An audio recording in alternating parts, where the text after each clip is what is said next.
आज आपण खारेदाणे कसे करतात ते बघूया। यासाठी 1 वाटी शेंगदाणे घेतलेले आहेत।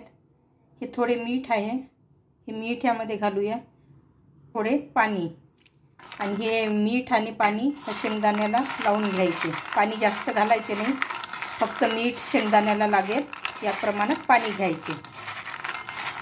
हे थोडा वेळ असेच राहू द्यायचे, हवेशीर असे। आता गॅसवर हे तवा ठेवलेला आहे। हा मातीचा तवा आहे, कढई सुद्धा घेऊ शकतो। हा छान गरम होऊ द्यायचा। यामध्ये मीठ घालायचे। मीठ आता चांगले गरम होऊ द्यायचे कडकडीत। मीठ आता छान कडकडीत असे तापलेले आहे। गॅस मोठाच आहे। हे मीठ आपण फेकणार नाही आहोत, पुन्हा कामी येणार आहे। त्यामध्ये शेंगदाणे घालूया। हे मीठ लावून घेतलेले शेंगदाणे, मीठ आणि पाणी आता वरचे वर असे परतवत राहायचे। आता गॅस थोडा कमी केला तरी चालेल।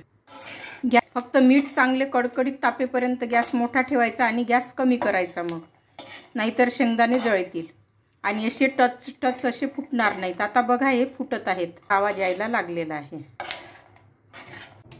आता हे आपले खारेदाणे तयार आहेत, काढून घेऊया। आता जास्तीचे मीठ सुद्धा अशी झारा घेतल्यामुळे निघून जाते। हे खारेदाणे आता तयार आहेत, थंड झाल्या त्याचे साल सुद्धा काढून घेऊ शकतो। अगदी कुरकुरीत असे झालेले छान। बघा आवाज कसा येतो।